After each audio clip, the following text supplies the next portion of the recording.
Welcome to lesson 22 of Financial Sobriety School. My name is Linda Parmar, and I am a financial sobriety expert. Thank you so much for tuning into the lesson today. I'm super stoked about this lesson because we all need a little bit of support in the wallet, in the grocery store.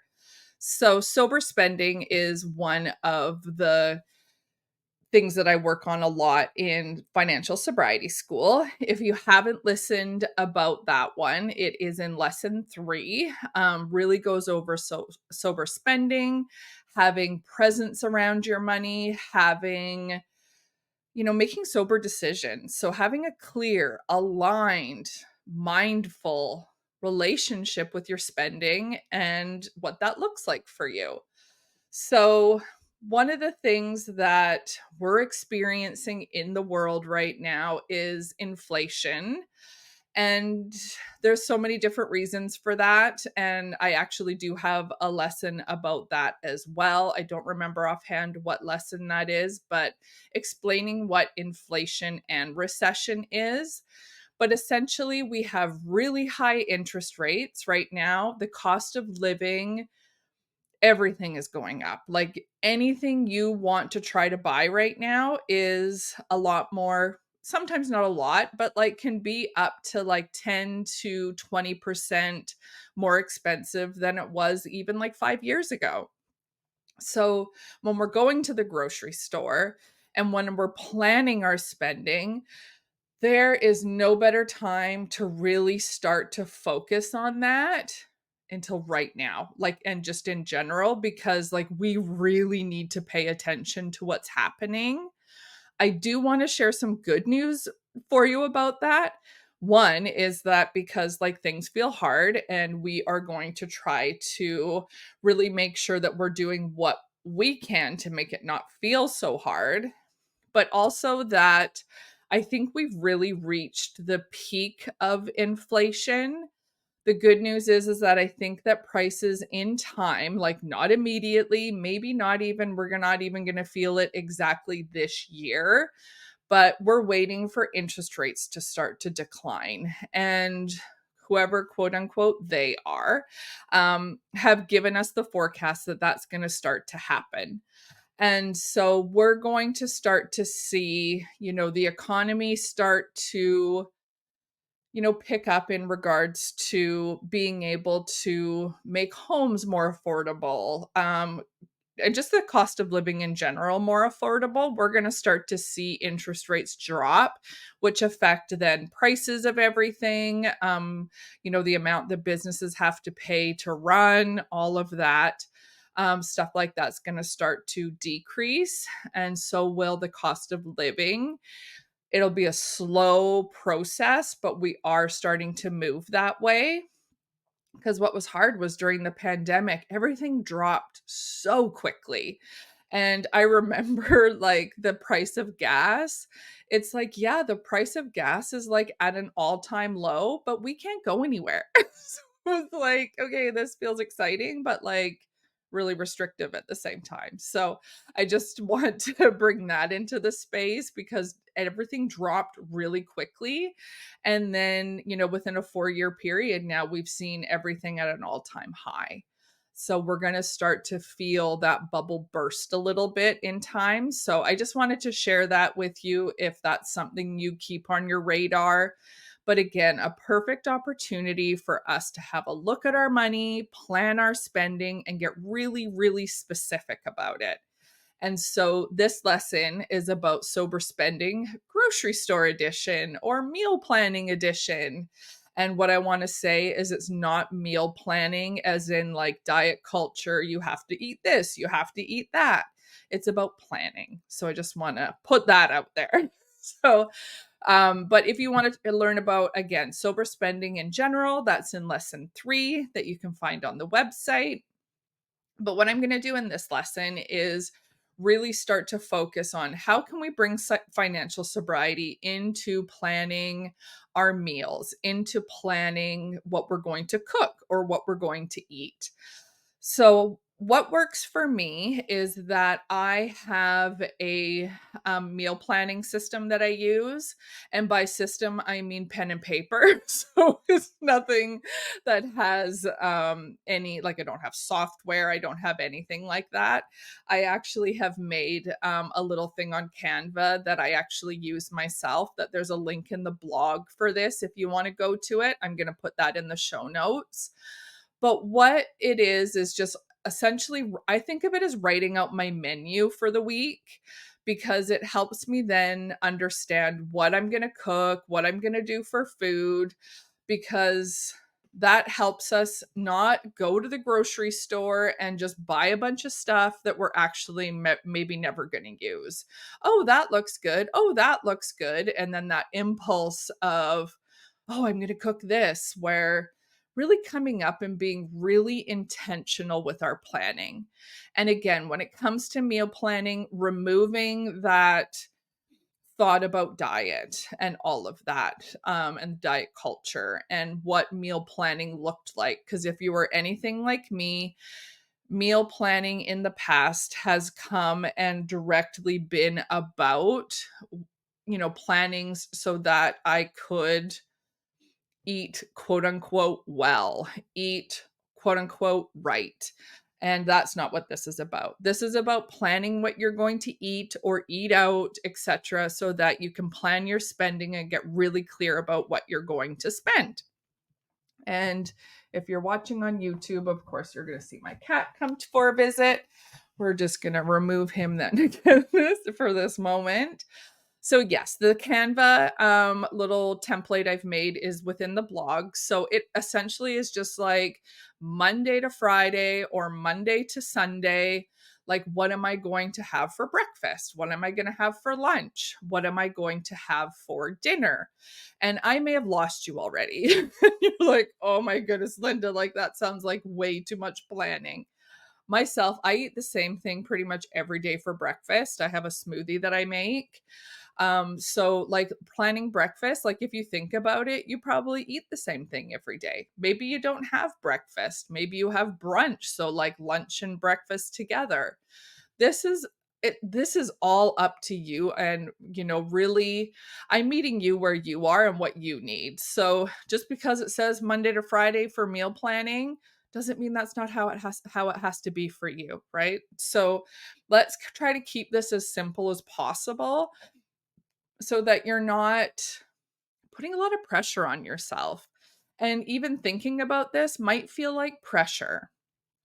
So, a question I might ask you to ponder is, could planning my meals support my money? Could planning my meals help support my spending? Just really thinking into that and what that would mean for you. So, I like to start by looking in my pantry, my freezer, like what do I actually have right now? There's some great recipe websites that I'm also going to include in the blog post about, like, you can put in what ingredients you already have and it'll spit out a recipe for you. So it often will come from like having some sort of protein, a starch, and casseroles. It could be baking. There could be a few different things you use it for. But I really love like kind of a recipe builder that way of using what you already have. Do you walk into your pantry and think, oh my goodness, why did I buy that? And I haven't used it yet. And then a bit of shame starts. Like maybe actually start to grocery shop like in your pantry and your freezer and your fridge. So, what are some things you have? What meals can you make out of that? So, starting there.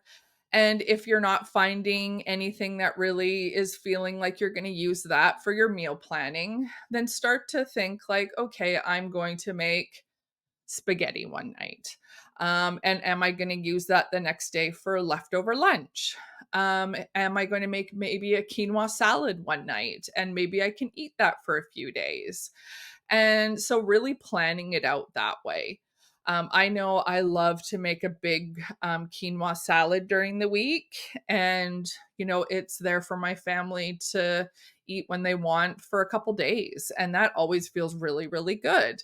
And what is better than leftovers when then you don't even have to cook the next day? I know myself, those are the best days. So also bringing in, so there's some ideas that you can think of what you want to make. And this is what I love about it is like, what do you want to make? Not like this is what you have to make. Remember, everything with our money is about choice. So what do I actually want to make? And then one of the other steps, and this is actually really, really crucial, is like we can think of recipes or we can think of what we have in our house so easily. But when it comes down to it, what does your week actually look like? So you can have this great plan that comes up, and then it's like, oh, you're actually at soccer practice until 6 that night. Or then you come home and you had this elaborate meal planned, and it's like, well, I don't have time to make that. Like, we just got home from soccer practice. Are you even going to be home? Like, are you on the go? And if you're a parent, are you going to be out that evening and you're going to eat out? There is such a huge, I find it's a stigma, I guess, that people quote unquote shouldn't eat out. What I say is if you are going to eat out, plan it, right? So and because like what'll happen. So, for example, you're planning your week and it's like, okay, I have soccer this day. I'm not going to be home that night. But if you go and plan that you're going to cook that night and then you actually like end up ordering out, that shame train like is trying to pick you up and take you on a ride. It's like, oh gosh, I ate out. Oh my goodness, I need to stop spending money on eating out. No, it's about planning, right? It's about being able to say, like, hey, I'm not going to be home. I'm going to eat out. And so working that into your spending plan for the week. It's really important. The lives that we lead on this earth now is so much like, I'm here, I'm there, I'm everywhere. And that expectation, I'm not even going to go there about that. But there's times that we eat out and there's a reason that we eat out. And if you put that into your planning so there isn't that shame train trying to pick you up from it, how would that feel for you? Would that feel different? Like, oh, I've had like you're gonna have like a big presentation you're gonna make at work, and then you have to do a bunch of things after work, running around doing gotta go do this, gotta go do that. And then you get home and you're so exhausted you can't even see straight, but you're gonna cook a big meal. Is that realistic? And not trying to say like you don't cook at all. And you know what? Actually, I'm going to back up on that because sometimes people don't cook at all, right? Like, do you actually like cooking? Is that something you have the capacity for? Is your planning for your month and your week specifically about planning your meals out and what that's going to cost? That's okay, as long as you're planning it. So, something just to really, yeah, draw attention to, because I think like there's so many conversations I have where it's like, "Oh, Linda, I spent $400 on eating out this month." And I said, "Okay, but like how much of that like did you actually like did you cook meals? Did you buy a bunch of groceries?" And like, "No, I hardly bought any groceries. We just ate out." Like, okay. And in saying that, $400 for a whole family eating out all month, I know that's not what that would equal to, but I'm just more drawing attention to that shame that comes up because, oh, I didn't cook. Oh, I didn't go grocery shopping. Well, if your planning of your spending works out that way to be able to plan to eat out and that's what you need to do, great. Just an invitation to not have that shame train come barreling at you. It feels a heck of a lot better if you plan your eating out. That's as simple as that. But again, this is the grocery edition, but I couldn't talk about that part without me mentioning that eating out part, and actually planning your spending during your week is looking at your week and what events you have happening.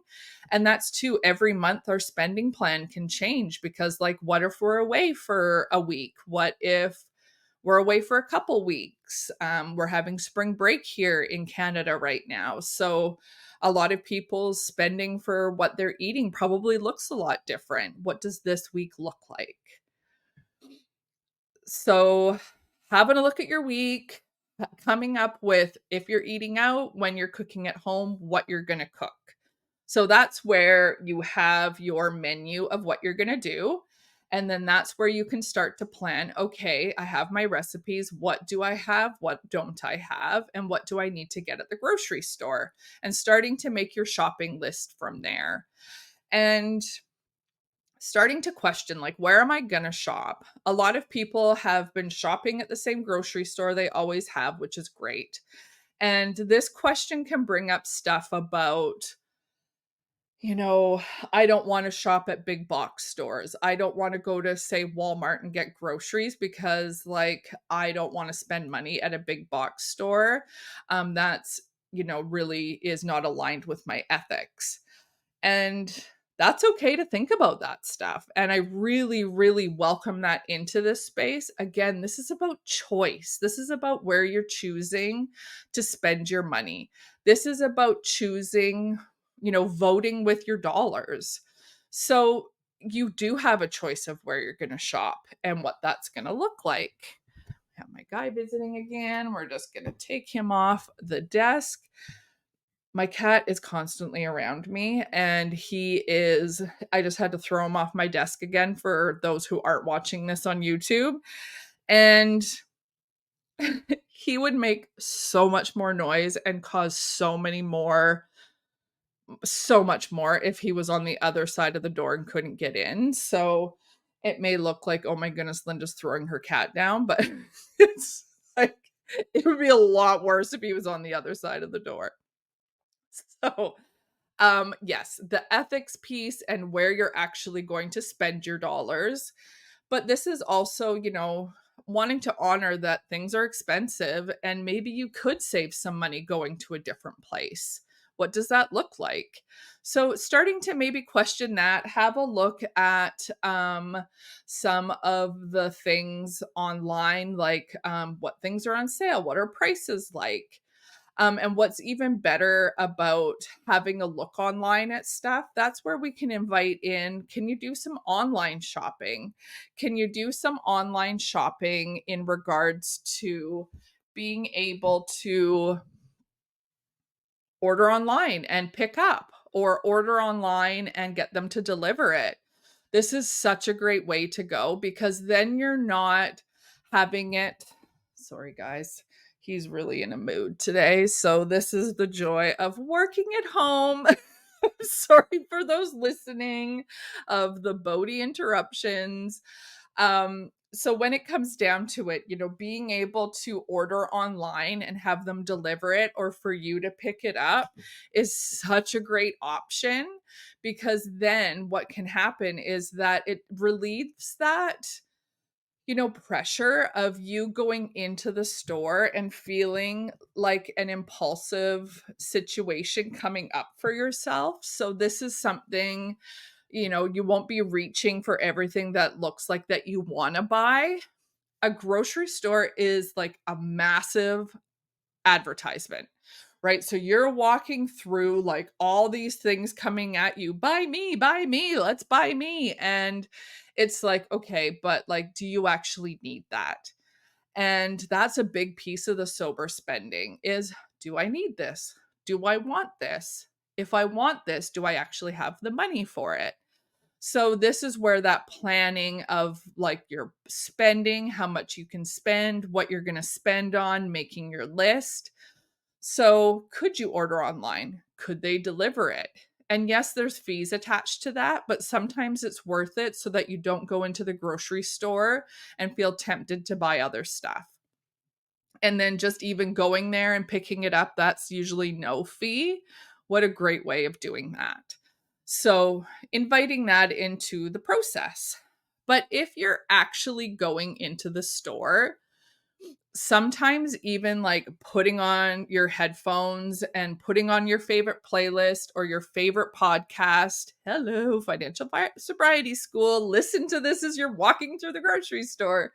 So, putting headphones on and just saying, sticking to your list, keeping focused. I find sometimes, like when I put my earbuds in, those are a really good time to be able to focus and keeps me focused. And I don't look at all the other things I could buy. So, that's something that you can do for that. If you're going into a grocery store, make sure you're not hangry. If you know, you know, because you can go into a grocery store and you're hangry and you buy a bunch of stuff that you don't need. Make sure you're well fed, well nourished, and walking into your grocery store armed with your list, your headbud or your headphones, if earbuds, if that resonates with you, and off you go. One thing that also could make, kind of going back to that decision about where you're going to spend your money, is there anywhere you can go that has like a loyalty program? So, for example, there's a couple stores here in Canada where you can start to earn points towards future shopping trips. And the best feeling is when you're at the checkout and it's like, oh, do you want to take off like $20 because you have that amount of points? Great. Just make sure that going to a place like that, because sometimes what can also happen is that the grocery prices there can be a little bit higher because you're actually getting something in return for them, which seems kind of ridiculous. So, but I have seen it in certain stores. It's like, oh, great, I get points off, but then I'm paying a little bit more than I've seen in other stores for it. So, just again, that awareness like, okay, great, I'm getting points and I'm getting points back, but am I spending, more than I need to be in this store just to get money back? So just really keeping an eye on that stuff. Because it's kind of like the reward credit card, right? And I have so many people, but like I'm getting rewards, like I'm putting it on my credit card and I'm getting airline awards, I'm getting hotel rewards, which believe me, that's part of, I would say that's starting to be something I'm starting to integrate into my financial sobriety now.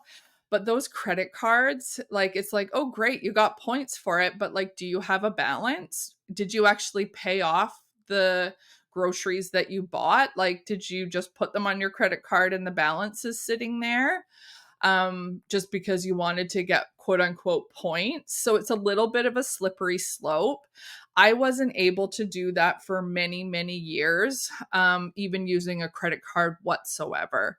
So just wanting to give a little bit of a warning about that because, again, credit is something that I have a difficult relationship with, and I've worked really hard to get to a place where I don't have the balances on the credit card, but it's really, really easy to swipe that card and you're off to the races. And then you're like, you don't remember to pay that amount off. So, just a little bit of a financial sobriety tip in there for you about that one. I use some websites that also, like when I'm planning my recipes and stuff. So I talked about that recipe building one that you can put in there what you already have and it builds a recipe. But there's also some websites that I love that the one specifically is called Budget Bites and it's bites with a Y. And again, I'm linking this into the blog. So if you go to lesson 22 in the blog, it'll have all the links for you. But it'll actually break down like cheaper recipes to make. And it'll actually tell you like break it down to like the cost per person or like the cost per recipe that you're having. So I really love tools like that. There's a meal planner that I also found that is quite cool. It's free. It's Eat Well 101 meal planner. What I just want to give a warning about is that unfortunately, because it's about planning meals, there is some diet culture messaging on that website. So if that's part of your recovery, don't have a look at that one. I'm grateful to be in a spot where I know what to do with that information. That's not why I would be using the website, but you get onto a meal planning website and it's gonna be on there, unfortunately. So that is breaking down some simple ways. I think the overarching thing that could feel really overwhelming for you is actually getting down and writing out your menu for the week. I actually have a book that I do it in. So it's kind of nice to look back at past week's menus and being like, oh, yeah, I'm going to make that again. Or, oh, the family really loved that. Or I really loved that. So some things to have a look on, looking back on it, and then you can know what you're putting on your list. You know what you possibly have in your house already that you can use. Different ways to get clear, get aligned, get really, really focused on your spending when it comes to food, eating out. And again, that planning of the eating out is a game changer. So I hope that you got some great ideas off of that. Would really appreciate if you're loving the content on this to review. If you're doing it over podcast, subscribing if you're on YouTube, because I want to make sure that the algorithm picks me up to get this message out to those who need it.